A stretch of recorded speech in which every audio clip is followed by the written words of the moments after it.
আসসালামু আলাইকুম। কি অবস্থা সবার? একটু কমেন্ট করবেন যে সাউন্ড এবং বোর্ড ক্লিয়ার কিনা। তো আজকে আমরা পাশাপাশি আজকে আমরা সমাজ নিয়ে বিস্তারিত আলোচনা সমাধানে পিডিএফ ব্যাকরণের সবগুলো পিডিএফ কিন্তু পেয়ে যাবেন। তো আমি আমার লাইভ ক্লাসটা একটু শেয়ার করে দিচ্ছি। আপনারা একটু শেয়ার করে দিন এবং শেয়ার করার পর অবশ্যই কমেন্ট সেকশনে একটু শেয়ার ডান কথাটা লিখে দিবেন। ওকে? তো আজকে আপনাদের সাথে সমাজ নিয়ে বিস্তারিত আলোচনা হবে। পাশাপাশি হচ্ছে তো সবাই ওকে।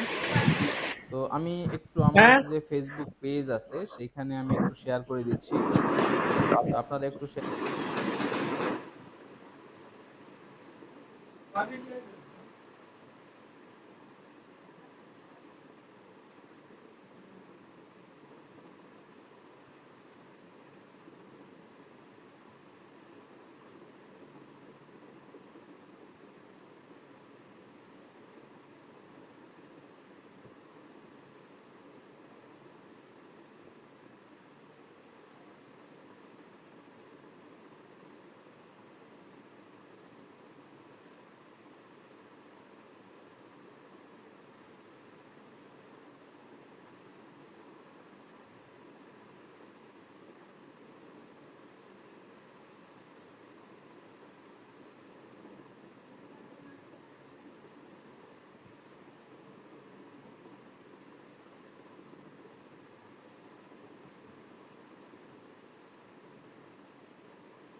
একটু আমি সময় নিচ্ছি, প্লিজ আপনারা সবাই একটু খাতা একটু কম।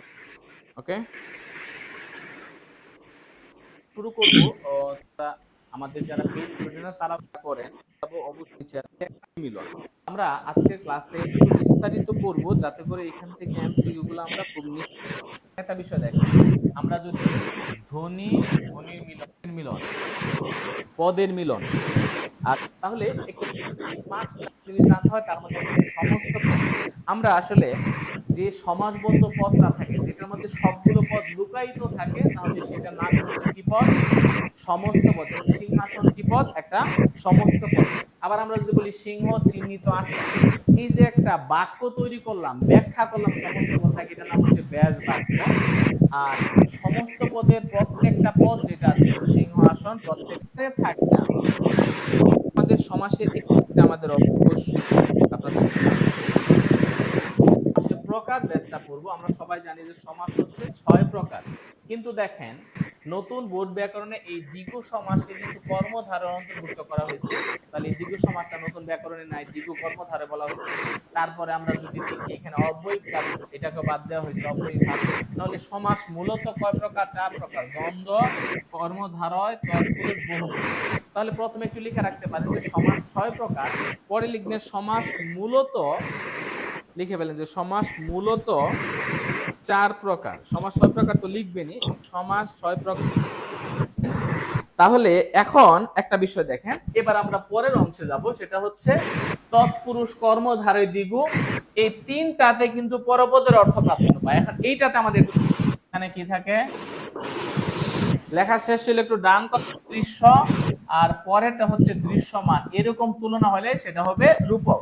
যেমন দেখেন, আমি যদি বলি রক্ত লাল, এখন বলেন তো কথাটা কি সত্য নাকি মিথ্যা? হ্যাঁ, অবশ্যই কথাটা সত্য, তাহলে উপমান কর্মধারয়। কিন্তু আমি যদি কথা হাত দিয়ে ধরা যাবে, অর্থটা কি থাকে? প্রাধান্য থাকে। বিসিএস এর বাট এখানে আপনি যতটুকু বেসিক শিখবেন এগুলাতে আপনি শত শত সলভ করতে পারবেন। অব্যয়ভাব সমাসের কোন অংশের অন্তর্ভুক্ত করা যায় একটু বলেন। আচ্ছা, এগুলা হচ্ছে আমরা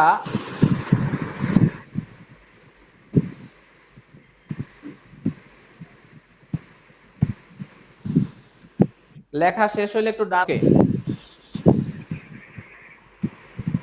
এবার আমরা একটু বিগত সালের প্রশ্ন সলভ করব, তবে প্রথমে আমরা একটু বিসিএস দিয়ে শুরু করব, কারণ বিসিএস এর প্রশ্নগুলো সবচেয়ে স্ট্যান্ডার্ড হয়। তারপরে আমরা নিবন্ধন, তারপরে প্রাইমারি, তারপরে নন ক্যাডার, এগুলো আমরা আলোচনা করব। এবার যতটুকু আলোচনা করছি এবার আপনারা উত্তর দিবেন। দেখেন তো, বাংলা অব্যয়ভাব সমাসের উদাহরণ ব্যাকরণের কোন অংশ অন্তর্ভুক্ত করা যায় বলেন তো। অব্যয়ভাব সমাসের কোন অংশের অন্তর্ভুক্ত করা যায় একটু বলেন, এটা একটু কমেন্ট করেন। কোন অংশ অন্তর্ভুক্ত করা যায়। আরেকটা বিষয়, আজকের ক্লাসটা যারা শেয়ার করবেন আমি একটু বলে দেই, সেটা হচ্ছে দশম থেকে 48তম বিসিএস এর যে প্রশ্ন সমাধান ব্যাকরণ প্রশ্ন সমাধান পিডিএফ, এটা আপনারা মেসেঞ্জারে পেয়ে যাবেন। যদি আপনারা মেসেঞ্জারে নক দেন যে আমি ক্লাসটা শেয়ার করেছি বা এটা স্ক্রিনশটটা দিয়ে দেন, এই জন্য ক্লাসটা শেয়ার করলে আপনারা দশম থেকে 48তম যে বিসিএস এর প্রশ্ন সমাধানের পিডিএফটা শতভাগ নির্ভুল সেটা পেয়ে যাবেন, আপনি আপনার মোবাইলেও করতে পারবেন। এই জন্য যারা ক্লাস শেয়ার করবেন অবশ্যই কমেন্টে শেয়ার ডান কথাটা লিখবেন, এবং এই যে শেয়ার করলেন এটা একটু আমাদেরকে অবশ্যই আমাদের পেজের যে মেসেঞ্জার আর সাইদুল স্যার পেজে সেখানে একটু দিয়ে দিবেন, তাহলে আমরা আপনাকে কিন্তু সেই লিংকটা দিয়ে দিব। লিংকে ক্লিক করলে আপনি যে কোনো ব্রাউজার থেকে এটা ডাউনলোড করতে পারবেন। এই জন্য যারা শেয়ার ডান কথাটা লিখেন নাই তারা হচ্ছে আপনারা অবশ্যই শেয়ার করে শেয়ার ডান কথাটা লিখে দেন। ওকে,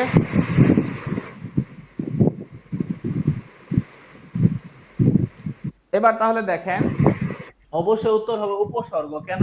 কারণ এই যে অব্যয়ভাব সমাসের শুরুতে কি থাকে, আ, হা, নির, বে, বি, উপপ্রতি, যথাউত, এই ধরনের উপসর্গ থাকে। তাহলে অব্যয়ভাব সমাসের সাথে কিসের সম্পর্ক আছে? উপসর্গের একটা ব্যাপার আছে। এরপরে দেখেন, আমরা যদি বলি নীলকর, এটা কোন সমাস? 46-এ আসছিল। নীলকর কোন সমাস বলেন তো? নীলকর, নীল করে যে বা নীল চাষ করে যে, তাহলে নাউনের সাথে যদি ভার্ব থাকে তাহলে সেটা হচ্ছে উপপদ তৎপুরুষ সমাস। তাহলে উপতৎপুরুষের সমাসের বৈশিষ্ট্যটা কি? লেখা রাখেন, নাউনের সাথে কি থাকে? ভার্ব থাকে। যেমন দেখেন, আমরা যদি বলি পকেট মার, পকেট মারে যে, তাহলে প্রথমে হলো নাউন, পরে হলো কি? ভার্ব। তাহলে এই যে নীলকর, প্রথমে নীল হচ্ছে নাউন, তারপরে কি? এটা হলো করা, নীল করা বা নীল চাষ করা, এটা কিন্তু একটা ভার্ব। তাহলে নাউনের সাথে যদি ভার্ব থাকে সেটা হচ্ছে উপতৎপুরুষ সমাস। আর উপতৎপুরুষ সমাসটা আরেকটা টেকনিক লেখা রাখেন, সেটা হচ্ছে কিসের মতো? লেখা রাখেন, এক কথায় প্রকাশের মতো। এক কথায় প্রকাশের মতো। যেমন আমি এরকম বললাম, পকেট মার, পকেট মারে যে, ছেলে ধরা, ছেলে ধরে যে, এই যে ছেলে ধরে যে, ছেলে ধরা এক কথার মতো লাগতেছে। তারপর বললাম পকেট মারে যে, পকেট মার এক কথা প্রকাশের মতো লাগতেছে। পাড়া বেড়ায় যে, পাড়া বেড়ানি এক কথা প্রকাশের মতো লাগতেছে। নীল করে যে বা নীল চাষ করে যে, নীল কর এক কথা প্রকাশের মতো লাগতেছে। তাহলে এক কথা প্রকাশের মতো লাগলে সেটা কি হবে? সেটা হবে উপপদ তৎপুরুষ সমাস। তো শেয়ার করলে অবশ্যই শেয়ার ডান কথাটা লিখবেন। ওকে, শেয়ার করলে অবশ্যই শেয়ার ডান কথাটা লিখবেন। আর পিডিএফ এর জন্য আমাদের অবশ্যই পেজের মেসেঞ্জারে আপনারা একটু নক করবেন। ওকে, ক্লিয়ার? তাহলে তাহলে অবশ্যই উত্তর কি হবে? উপপদ তৎপুরুষ সমাস। এরপরে প্রশ্ন হচ্ছে, কৃদন্ত পদের পূর্ববর্তী পদকে কি বলে? উপপদ বলে। কৃদন্ত পদের মধ্যে উপপদ বলে। আচ্ছা, এরপরে দেখেন, চিকিৎসা শাস্ত্র কোন সমাস? দেখি এটা পারেন কিনা। চিকিৎসা শাস্ত্র কোন সমাস? একটু দ্রুত কমেন্ট করবেন, কারণ আমরা অনেকগুলো এমসিকিউ সলভ করব আজকে ক্লাসে, এবং আজকে ক্লাস থেকে যাতে 2 থেকে 3টা প্রশ্ন কমন পান, অন্তত 2টা প্রশ্ন যাতে আপনারা কমন পান। ওকে, এখন আপনাকে এই এক ক্লাসে আমি এই শত শত এমসিকিউ সলভ এটা শিখাইতে পারবো না, বাট এখানে আপনি যতটুকু বেসিক শিখবেন এগুলাতে আপনি শত শত সলভ করতে পারবেন। কিন্তু এক ক্লাসে এই 500, 800, 1000 এমসিকিউ সলভ এটা করানো কোনোভাবেই কিনা সম্ভব। চিকিৎসা শাস্ত্র কোন সমাস? চিকিৎসা শাস্ত্র কোন সমাস একটু বলেন। চিকিৎসা বিষয়ক শাস্ত্র, তাহলে অবশ্যই কর্মধারা সমাস, এবং এটা মূলত হচ্ছে মধ্যপদলোপী কর্মধারা, মধ্যপদলোপী কর্মধারা হবে। কারণ চিকিৎসা শাস্ত্র মানে কি? চিকিৎসা বিষয়ক শাস্ত্র, যেটা এটাকে বলে চিকিৎসা শাস্ত্র। তাহলে এটা কি হবে? মধ্য পদলোপী কর্মধারয় সমাস। কথা ক্লিয়ার? তো আসলে আমরা পরবর্তী ক্লাসগুলা শুধু এমসিকিউ সলভ করব। কেন বলেন তো? কারণ আপনাদের জন্য।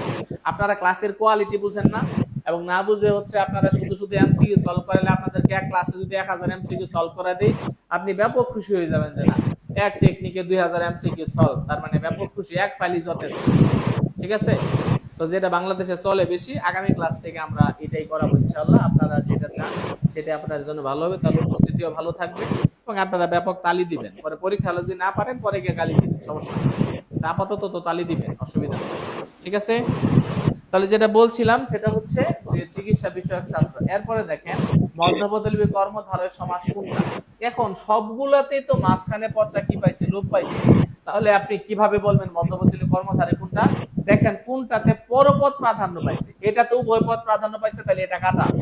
তারপরে আমরা যদি এখানে বলি কুসুমের মতো কোমল, কুসুম কোমল, তো এখন এটা তো সত্য কথা, তাহলে উপমান কর্মধারয় মহান যে পুরুষ, মহাপুরুষ, তাহলে এটা সাধারণ কর্মধারয়, তাহলে সিংহ চিহ্নিত আসে, এই চিহ্নিত কথার লোপ পাইছে, তাহলে এটা কি হবে? মধ্যপদলোপী কর্মধারয় সমাস। কথা ক্লিয়ার? আনিসুর রহমান, ঠিক আছে? কথাটি ভালো লাগলো বলতে আসলে কথাটা অনেক কষ্ট থেকে বললাম। হ্যাঁ, মানে এখনকার হচ্ছে যে মানে স্টুডেন্টের কোয়ালিটি এমন পর্যায়ে চলে গেছে, আপনি দেখেন যখন একটা রাস্তার মধ্যে লেখা থাকে যে এরকম যে মানে এক ফাইলই যথেষ্ট, কোনো পার্শ্ব প্রতিক্রিয়া নাই, তাহলে আপনি ভাববেন যে ওই ওষুধের কোনো প্রতিক্রিয়াই নাই, হয়তো বা চিনির রস কোনো কিছুতে বানায় রাখছে, বলছে যে এখানে এটার কোনো পার্শ্ব প্রতিক্রিয়া নাই, এক ফাইলই যথেষ্ট। তার মানে হচ্ছে আপনি বুঝে নেবেন যে এটার আসলে কোনো পার্শ্ব প্রতিক্রিয়া নাই, মানে এটা কোনো প্রতিক্রিয়াই নাই, এই জন্য লিখে দিচ্ছে কোনো পার্শ্ব প্রতিক্রিয়া। আর এক ফাইলে যদি যথেষ্ট হতো তাহলে এত ডাক্তার কবিরাজ কেন বসে আছে? কথা বুঝতে পারছেন? সুতরাং বাংলা ব্যাকরণ কিন্তু আসলে কঠিন বিষয়। সমাজ যদি কেউ সহজ বলে আমি ভাববো সে সমাজ বুঝে না, কারণ আমি দীর্ঘ 17 বছর বাংলা পড়াই। আপনারা ফেসবুক, গুগল, ইউটিউব, ইনস্টাগ্রাম, তারপরে হচ্ছে প্লে স্টোর, যত সামাজিক যোগাযোগ মাধ্যম আছে সে কোনো জায়গায় আমিনুল স্যার বাংলা লিখে সার্চ দিবেন, আমার সম্পর্কে কিছু না কিছু পাবেন। হয়তো কিছু ভিডিও পাবেন ইউটিউবে বা গুগলে, আপনি ইনফরমেশন পাবেন। আপনি প্লে স্টোরে আমার নামে আমিনুল স্যার বাংলা নামে অ্যাপস আছে, তো আপনি ফেসবুকে আমিনুল স্যার বাংলা নামে পেজ, সব জায়গায় পাবেন, আমার সঙ্গে জানতে পারবেন। এমন কথা হচ্ছে যে আমি কখনোই সরাসরি আসলে এমসিকিউতে চলে যাই না। কেন? একটু বেসিক আলোচনা না করলে তা আপনি এমসিকিউটা সলভ করবেন কোথা থেকে? এই জন্য আমরা চাইছিলাম যে এমসিকিউটা সলভ করব, বাট আগে আমরা একটু বেসিক আলোচনাটা করি। এখন আপনারা সবাই চাচ্ছেন যে না আলোচনা না, এমসিকিউ সলভ, তো ঠিক আছে আমরা পরের ক্লাস থেকে এমসিকিউ সলভ করে দেখেন। উপমান কর্মধারে কোনটা? এটা হবে শশ ব্যস্ত। কেন বলেন তো? এই শশকের ন্যায় ব্যস্ত, আমরা যদি এরকম বলি যে শশকের ন্যায় ব্যস্ত, তো আসলে এখানে দেখেন শশক মানে হচ্ছে খরগোশ, তো খরগোশ তো সবসময় ব্যস্তই থাকে। শশক মানে কি? শশক মানে হচ্ছে খরগোশ, তো খরগোশ দেখবেন সবসময় ব্যস্তই থাকে, তাহলে কথাটা সত্য। কথাটা সত্য মানে কি? যাদের মান সম্মান থাকে তারা সত্য কথা বলে, তার মানে উপমান কর্মধারয় সমাস। সমাস আসলেই কঠিন, এটা আমি মন থেকে বলতেছি।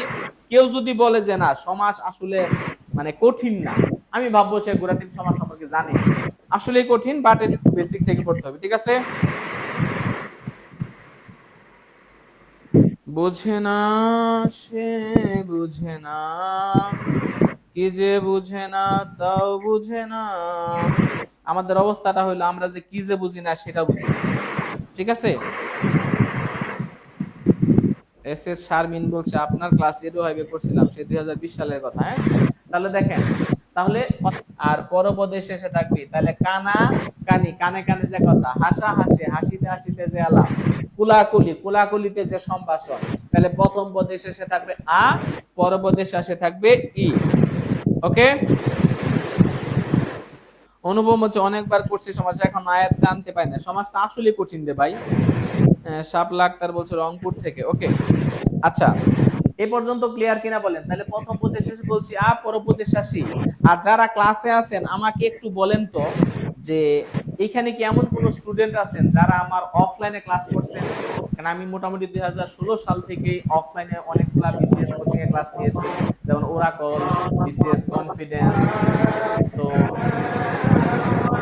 বেতিহার বহুপতি। এরপরে দেখেন পুষ্প সৌরভ, তো পুষ্প সৌরভ মানে কি? পুষ্পের সৌরভ, তো যেটা পুষ্পের সৌরভ। এখন দেখেন এই যে একটা ফুল, হ্যাঁ, তো এই ফুলের ভিতরে সৌরভ পাইলাম, তাহলে পুষ্পের সৌরভ মানেই তো পুষ্প সৌরভ, তাহলে অবশ্যই এটা কি হবে, এটা হবে ষষ্ঠী তৎপুরুষ সমাস। এখানে তৎপুরুষ দেওয়া আছে, আমরা কি করব সেটা आंसर করব। তৎপুরুষ সমাস, পুষ্প সৌরভ মানে পুষ্পের সৌরভ। বিস্ময়াপন্ন, এটা ব্যাস বাক্য বলেন, বিস্ময়াপন্ন এটা ব্যাস বাক্যটা বলেন, এটা ব্যাস বাক্যটা একটু আলোচনা করেন। বিস্ময়াপন্ন এটা ব্যাস বাক্য আলোচনা করেন, এটা ব্যাস বাক্যটা বলেন। বিস্ময়াপন্ন তাহলে ব্যাস বাক্যটা কি হবে, এটা ব্যাস বাক্য হবে বিস্ময়কে আপন্ন।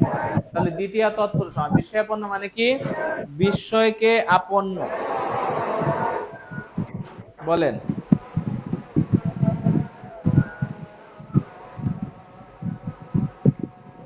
জুবাইদা একজনকে পাওয়া গেছে, সে আমার অফলাইনে ক্লাস করছে। আচ্ছা, এরপরে দেখেন জলে স্থলে কোন সমাস, এটা হবে অলুক দ্বন্দ্ব। কেন দেখেন, জলে ও স্থলে, জলে স্থলে দেখেন এখানে বিভক্তি, এখানে আছে বিভক্তি আছে, এবং বিভক্তিটা কিন্তু এখনো রয়ে গেছে। কথা বুঝতে পারছেন, বিভক্তিটা কিন্তু এখনো রয়ে গেছে। যেহেতু বিভক্তিটা রয়ে গেছে, হ্যাঁ,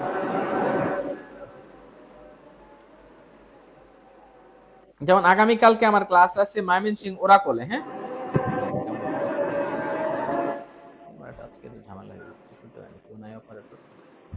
ওকে, এ পর্যন্ত ক্লিয়ার?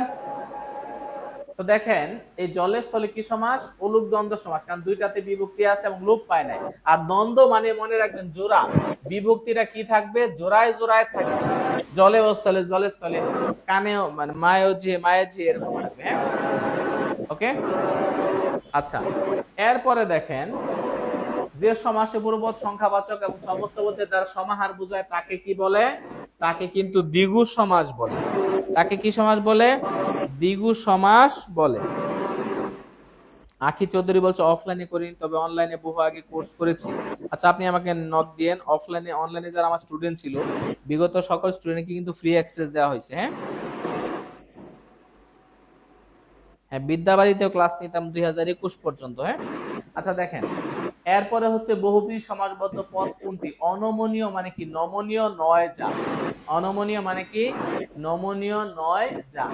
এরপরে জজ সাহেব, যিনি জজ তিনি সাহেব, মানে চৌধুরী সাহেব বা জজ সাহেব, তো যিনি জজ তিনি সাহেব, অবশ্যই কি সমাস, কর্মধারয় সমাস। আলো ছায়া, দেখেন আলো ছায়া বলতে কি শুধু আলোকে বোঝায় নাকি দুইটাকে বোঝায়, আলো ছায়া, আলো ছায়া। কিছু জায়গায় দেখবেন এরকম যে এখানে আলো আছে আবার কি আছে, হালকা ছায়া আছে, আলো ছায়া, আলো ছায়া। তাহলে কি হবে এটা, অবশ্যই উত্তর হবে দ্বন্দ্ব সমাস। আলো ছায়া, আলো ছায়া কি সমাস, দ্বন্দ্ব সমাস। আনত মানে কি, ঈষৎ নত, আনত অব্যয়ীভাব সমাস। মনে আছে একটু আগে বলছিলাম আহা নিরপরাধ বেবিদের উপকারের প্রতি যথাযথ উৎসাহ থাকা উচিত। তাহলে আহা নির্বেবি উপপ্রতি যথাযথ, এই 9টা অব্যয় শুরুতে থাকলে চোখ বন্ধ করে সেটা কি সমাস, অব্যয়ীভাব সমাস। তাহলে আ আছে মানে কি সমাস, অব্যয়ীভাব সমাস। তাহলে আ হা নির বে বি উপপ্রতি যথাযথ, এই অব্যয়গুলো শুরুতে থাকলে কি সমাস, অব্যয়ীভাব সমাস। কথা ক্লিয়ার, লেখা শেষ? তাহলে অব্যয়ীভাব সমাস কোনগুলা, এই অব্যয়গুলা যদি শুরুতে থাকে সেটা হচ্ছে অব্যয়ীভাব সমাস। এরপর দেখেন জ্যোৎস্নারাত, জ্যোৎস্নারাত মানে কি, জ্যোৎস্না শোভিত রাত, জ্যোৎস্নারাত মানে কি, জ্যোৎস্না শোভিত রাত। তাহলে অবশ্যই এটা কি সমাস, মধ্যপদলিপি কর্মধারয় সমাস। জ্যোৎস্নারাত মানে হচ্ছে জ্যোৎস্না শোভিত রাত, ওকে। এরপরে দেখেন প্রত্যক্ষ বস্তুর সাথে পরোক্ষ বস্তু তুলনা করলে, সরি, প্রত্যক্ষ বস্তুর সাথে পরোক্ষ বস্তু তুলনা করলে প্রত্যক্ষ বস্তুকে কি বলা হয়, সেটাকে বলা হয় উপমেয়। এটা সমাসের সংজ্ঞা থেকে আসছে যে প্রত্যক্ষর সাথে পরোক্ষ তুলনা করলে প্রত্যক্ষ বস্তুটাকে কি বলে, এটাকে বলা হয় হচ্ছে উপমেয়।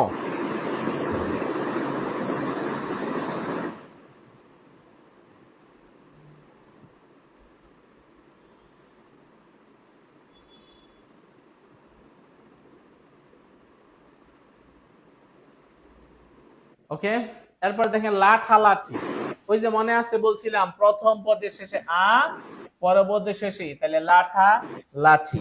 কানা কানি, গুতা গুতি, চিমটা চিমটি, কানা কানি। তাহলে অবশ্যই কি সমাস, বেতিহার বহুব্রীহি, যেটা আমরা একটু আগে পড়ে আসলাম।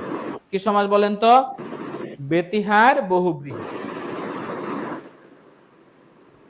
চাঁদ মুখ মানে কি চাঁদের মতো মুখ, চাঁদ মুখ মানে কি চাঁদের মতো মুখ। কি সমাস? কর্মধারয় সমাস। যে সমাসের ব্যাস বাক্য হয় না কিংবা করতে গেলে অন্য পদে সাহায্য নিতে হয় তাকে কি বলা হয়? তাকে বলা হয় হচ্ছে নিত্য সমাস। তাকে কি বলা হয়? নিত্য সমাস বলা হয়। কোনটি দ্বন্দ্ব সমাস? দেখেন তো হাইফেন আছে কোনটাতে, তাহলে দ্বন্দ্ব সমাস কোনটা হবে বলেন? হাইফেন আছে যেখানে দ্বন্দ্ব হবে সেখানে, হাইফেন আছে যেখানে দ্বন্দ্ব হবে সেখানে, তাহলে হাইফেন থাকলে এটা কি সমাস? দ্বন্দ্ব সমাস। হাইফেন থাকলে কি সমাস? দ্বন্দ্ব সমাস। এরপরে দেখেন মধ্যবর্তী কর্মধারায় কোনটা? হাসি মাখা মুখ, হাসি মুখ। কেন? কারণ মাঝখানে বর্তমান লোপ পাইছে, তাহলে বাকিগুলা কেন হবে না? কারণ ক্ষণকাল ব্যাপী, স্থায়ী, ক্ষণস্থায়ী, দ্বিতীয় তৎপুরুষ। কারণ ব্যক্তি অর্থে কি হয়? দ্বিতীয় তৎপুরুষ হয়। অরুণের মতো রাঙা, অরুণ রাঙা কথাটা সত্য। তাহলে এই যে নাউনের সাথে অ্যাডজেক্টিভ, তার মানে উপমান কর্মধারয় সমাস।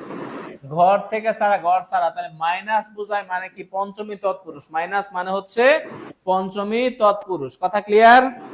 তাহলে এই বিষয়গুলো আমরা এইভাবে অবশ্যই এইভাবে পড়বো। হ্যাঁ, এবার দেখেন প্রাইমারি প্রশ্ন। প্রাইমারি প্রশ্নটা হচ্ছে আমরা একটু সলভ করব, কারণ এই প্রশ্নগুলো কিন্তু রিপিট হয়। অনুগমন। অনুগমন মানে কি? গমনের পশ্চাৎ। অনুগমনের ব্যাস বাক্য কোনটা? গমনের পশ্চাৎ। দ্বীপের ব্যাস বাক্য কোনটা? দুই দিকে অবজার। তো অব মানে হচ্ছে পানি। দেখেন দ্বীপের কি দুই দিকে পানি থাকে? না, দ্বীপের চতুর্দিকে পানি থাকে। এই জন্য যেটা বাস্তবে সম্ভব না সেটা হলো নিপাতন সিদ্ধ বহুব্রীহি সমাস। মনে রাখবেন, নিপাতনে সিদ্ধ বহুব্রীহি যেটা, এই নিপাতনে সিদ্ধ বহুব্রীহি যেটা, এটা আমি হচ্ছে যেটা বলবো নিপাতন নিষিদ্ধ বহুব্রীহি মানে হচ্ছে, আপনি মনে রাখবেন এটাকে আমি নাম দিছি অনন্ত জলিল সমাস। অনন্ত জলিল সমাস। ওকে, নিপাতন নিষিদ্ধ বহুব্রীহি সমাস মানে কি বলেন তো? এটাকে আমি বলি অনন্ত জলিল সমাস, মানে যেটা বাস্তবে সম্ভব না। মাইনাস বোঝায় মানে কি? পঞ্চমী তৎপুরুষ। মাইনাস মানে ওকে, তাহলে যেটা বাস্তবে সম্ভব না, তাহলে দেখেন দুই দিকে অবজার্ভ, এটা কি বাস্তবে সম্ভব? দ্বীপের কি দুই দিকে পানি থাকে?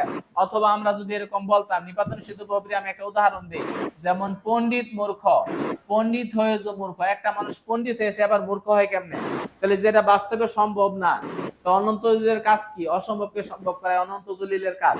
তার মানে যেটা বাস্তবে সম্ভব না সেটা নিপাতন সিদ্ধ বহুব্রীহি সমাস। আমি বললাম জীবন মৃত, জীবিত থেকেও মৃত, এটা বাস্তবিক কিনা? সম্ভব না। কথা ক্লিয়ার? এরপর দেখেন পণ্ডিত মূর্খ। ওই যে আমরা আগে বললাম পণ্ডিত হয়ে যিনি মূর্খ, তাহলে এটাও কি সমাস? নিপাতনে সিদ্ধ বহুব্রীহি সমাস। ওকে, কথা ক্লিয়ার কিনা বলেন? কথা ক্লিয়ার?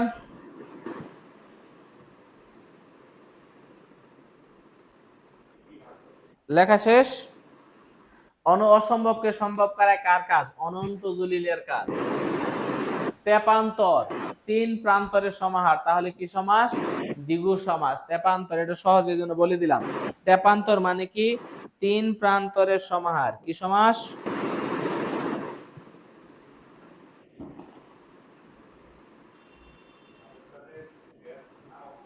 অনুচিত মানে কি? ন উচিত, অনুচিত, তার মানে কি সমাস? তৎপুরুষ সমাস।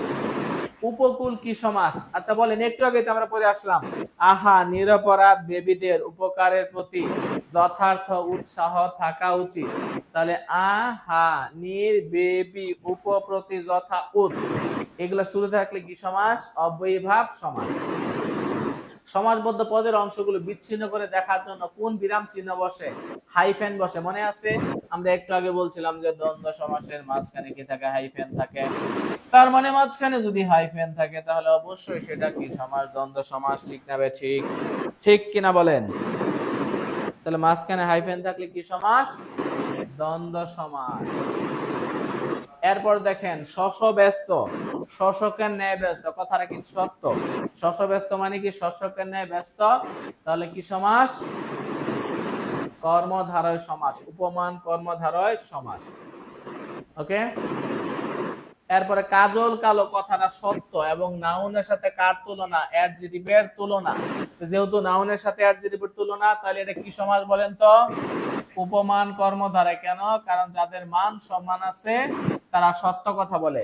আর আপনি যখন সত্য কথা বলবেন, সত্যবাদীরা সব সময় ন্যায়ের মাঝে বেঁচে থাকে। সত্যবাদীরা যেহেতু ন্যায়ের মাঝে বেঁচে থাকে, তাহলে ন্যায়টা কোথায় হবে? মাঝখানে হবে। কারণ সত্যবাদীরা কি করে? ন্যায়ের মাঝে বেঁচে থাকে। আবারও বলছিলাম, সত্যবাদীরা কি করে? ন্যায়ের মাঝে বেঁচে থাকে। তাহলে এখানে ন্যায়টা কোথায় হবে? মাঝখানে হবে। তাহলে সত্যবাদীরা। কিন্তু যদি আমি মিথ্যা কথা বলতাম যে বাহুলতা, বাহুলতা নেই, তো বাহু তো লতার মতো হয় না, তার মানে এটা কিন্তু উপমিত কর্মধারয় হবে। কেন? কারণ বাহু কিসের মতো হয় না? লতার মতো হয় না। ওকে, তাহলে বাহু কিসের মতো হয় না? লতার মতো হয় না।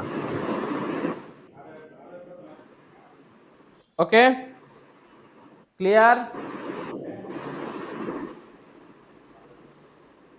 এরপরে দেখেন কোনটি মধ্যপদলিপি কর্মধারয় মানে বহুব্রীহি সমাস, সেটা হলো উদাহরণ 9 বলছে। তাহলে এগুলা সবই হচ্ছে মধ্যপদলিপি বহুব্রীহি। আর এটা কি? মধ্যপদলিপি বহুব্রীহি উদাহরণ 9 বলছে। নিরামিষ, আমরা বলছিলাম আহা নিরপরাধ বেবিদের উপকারের প্রতি যথার্থ উৎসাহ থাকা উচিত। তাহলে নির, শুরুতে নির আছে, কি সমাস? অব্যয়ীভাব সমাস। তাহলে শুরুতে যদি অব্যয় থাকে, কি সমাস? অব্যয়ীভাব সমাস। কোন সমাসে ব্যাস বাক্য হয় না? নিত্য সমাস। ব্যাস বাক্য হয় না মানে কি? ব্যাস বাক্য করতে গেলেও অন্য পদের কি নিতে হয়? সাহায্য নিতে হয়। এই জন্য আমরা এটাকে কি সমাস বলি? নিত্য সমাস বলি।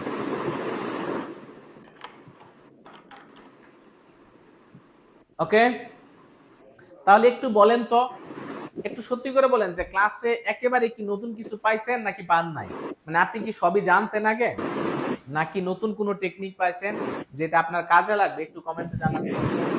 এবার দেখেন নিবন্ধনের প্রশ্ন, কলেজ এবং স্কুল, এই প্রশ্নগুলো কিন্তু ব্যাপকভাবে কি হয়? রিপিট হয়। এজন্য আমাদের কি করতে হবে?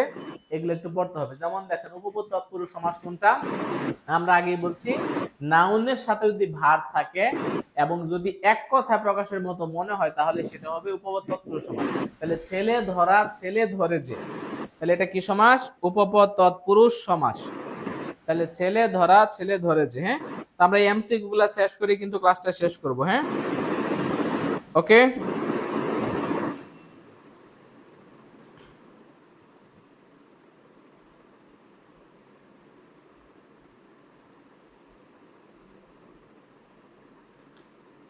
এরপরে দেখেন সমাসবদ্ধ পদ কোনটা বলেন তো? সমাসবদ্ধ পদ কোনটা?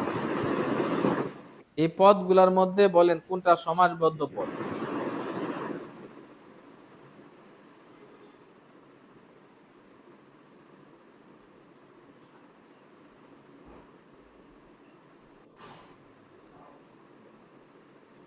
ওকে, হ্যাঁ, সারপত্র, এটা হলো সমাসবদ্ধ। হ্যাঁ, কোনটি বেতিহার বহুব্রীহি সমাসের উদাহরণ? বেতিহার বহুব্রীহি কোনটা? প্রথম পদের শেষে আ, পরের পদের শেষে ই। তাহলে কানা কানি বেতিহার বহুব্রীহি। আমরা একটু আগে বললাম কানা কানি কি সমাস? বেতিহার বহুব্রীহি। হ্যাঁ,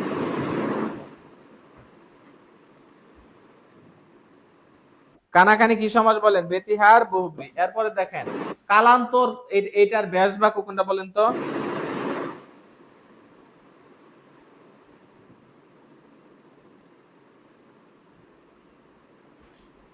বলেন কালান্তর, এটা ব্যাস বাক্য কি?